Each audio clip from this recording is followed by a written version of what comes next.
আজ একটা বাঙালি ফেমাস রেস্টুরেন্টের সাথে পরিচয় করাবো। আর আমি আকাশ আর রিপন, আর আমদোনো কাতার মেরাতে। চলো, এটা হচ্ছে তরোয়াল গেট, আর তার ঠিক পূর্ব দিকেই রয়েছে এই রেস্টুরেন্ট। আপনাদেরকে রোডটা ক্রস করতে হবে। ফাইনালি চলে এলাম আমাদের সেই আকাঙ্ক্ষার রেস্টুরেন্টে। এটা হচ্ছে সুলতান ডাইন রেস্টুরেন্ট। এটা হচ্ছে বাঙালি ফেমাস একটা রেস্টুরেন্ট, দোহা শহরের বুকে। সাথে রয়েছে আমার বন্ধু রিপন। চলো তাহলে প্রবেশ করি। খুব সুন্দর একটা ডেকোরেশন করেছে। Thank you so much. এখানে একটা ভালো জিনিস কি জানেন, এন্ট্রি করতেই নতুন জামাইয়ের মতো আপ্যায়ন করবে। ওই মেনুটা কোথায়?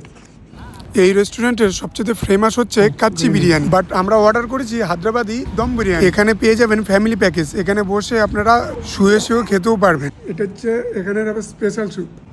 বিরিয়ানি দেওয়ার আগে এই স্যুপটা প্রথমে দিয়ে থাকে। Very nice. বিরিয়ানি খাবি না নাকি স্যুপটাই খেয়ে নিবি? সেই সাথে থাকছে সর্ষের তেলের শসা গাজলের স্যালাড। সো গাইস, ফাইনালি আমাদের দম বিরিয়ানি চলে এলো। Wow, very nice. ভাইয়া, আপনি কি বাংলাদেশি?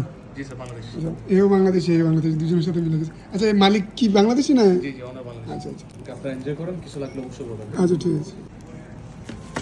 খুব সুন্দর, একদম ইউনিক পদ্ধতিতে আমাদের বিরিয়ানিটা দেওয়া হয়েছে।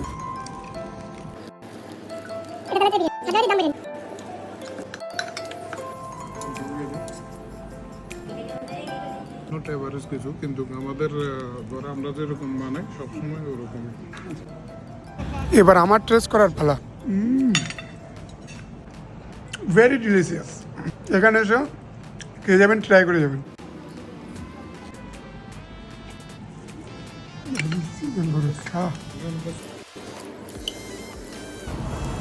এর খাবার পিক আপটা দেখেছো? ব্রুলেট ট্রেনের মতো চলছে তার পেট। আমরা খাওয়া শেষ করলাম, ভেরি ডিলিশিয়াস। আমরা বিলটা পে করে এক্সিট করব। চলো। কত হলো ভাইয়া? আমাদের টোটাল বিল এলো 70 রিয়াল। রেস্টুরেন্ট থেকে আমাকে প্রোভাইড করছে। নেক্সট টাইমে আসলে আপনারা কাচ্চি বিরিয়ানিটা খাবেন। ওকে ভাইয়া, থ্যাংক ইউ। খানা দানা কমপ্লিট, বেরিয়ে গেলাম আমি আর আমার বন্ধু রিপন। Very nice. পজিশনটি রয়েছে ব্ল্যাকবেরি, এখানে রয়েছে তরল গেট। একবার এসে এই রেস্টুরেন্টে ভিজিট করে খেয়ে যেতে পারেন, ভালো একটা এক্সপিরিয়েন্স।